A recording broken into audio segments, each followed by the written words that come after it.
Student, we are going to start the first chapter of physics for second year. The name of the chapter is electrostatic. First of all, we have to understand the term electrostatic. सबसे पहले हमें इस term को समझना है. क्यों समझना है? क्योंकि हमारा जो चैप्टर है वो कम्प्लीटली इस टर्म पे बेस करता है. हर टॉपिक में हम इस टर्म को फॉलो करेंगे, हम इस टर्म को देखेंगे. तो we have to understand this term first of all. Here we have two terms, electro and static. The term electro mean charge or the term static mean in rest position.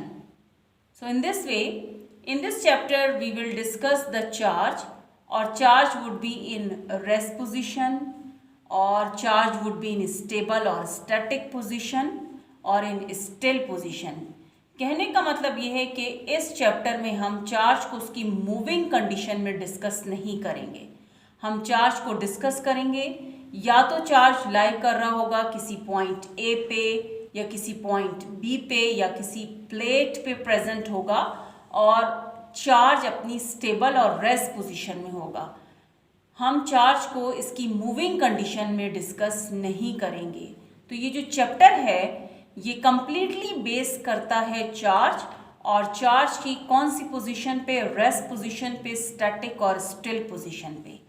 So the term electrostatic mean charge or charge in rest position.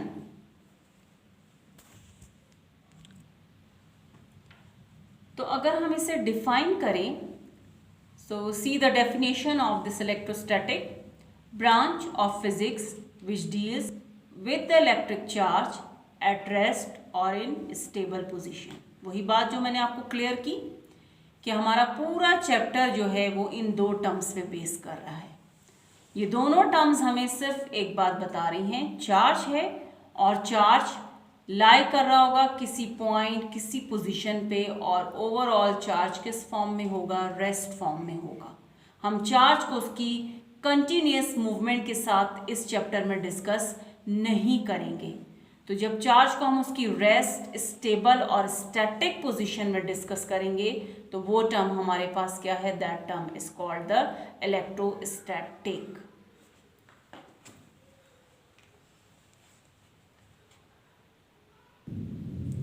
तो student, charge को discuss कर रहे हैं, charge को उसकी rest condition में discuss कर रहे हैं, तो हमें पता होना चाहिए कि चार्ज है तो कहाँ है, कहाँ मौजूद है, कहाँ प्रेजेंट है, कहाँ पे हम इसको कंसिडर करते हैं. तो here we will discuss the electric charge. Basically electric charge is the fundamental particle of the matter, और fundamental particle mean it is the basic particle of the matter, और base of all the matter is atoms.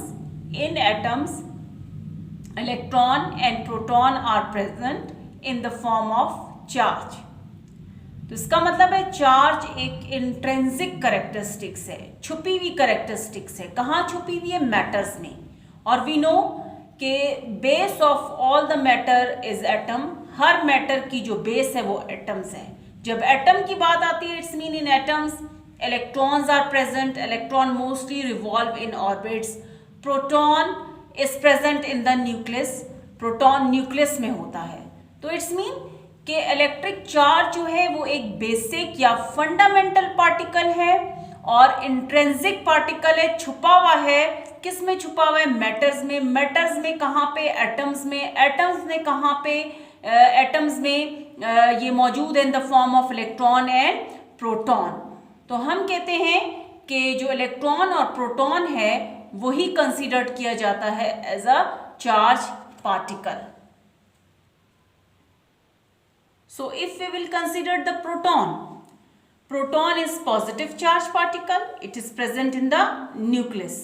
Electron, negative charge particle, revolve in the orbits. तो overall अगर देखा जाए तो जो हमारे पास proton हैं, इलेक्ट्रॉन्स हैं, these are the positive, negative charge particle. These are the charge particles.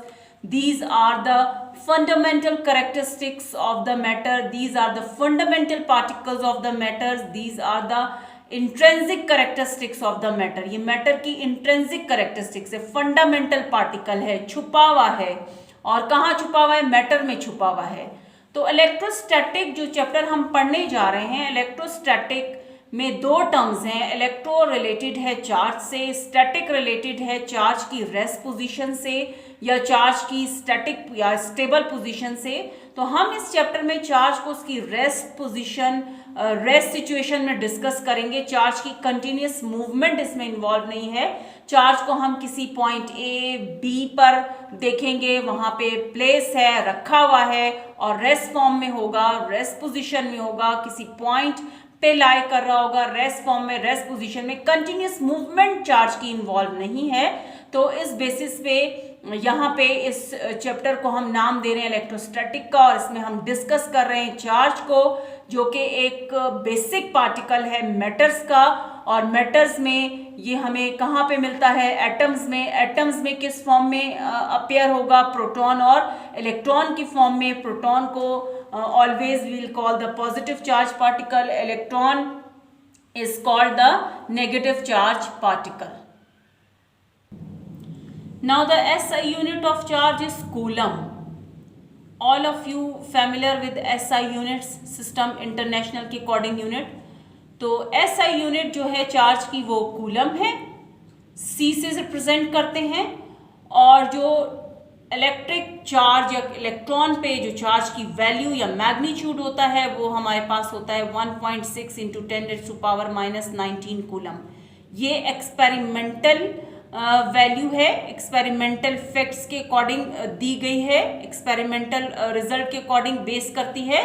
So magnitude on a charge और magnitude of electric charge is 1.6 into 10⁻⁻⁹ coulombs. तो SI यूनिट चार्ज की कूलम्स है और चार्ज का जो magnitude है वो 1.6 इंटू 10⁻⁻⁹ कूलम है।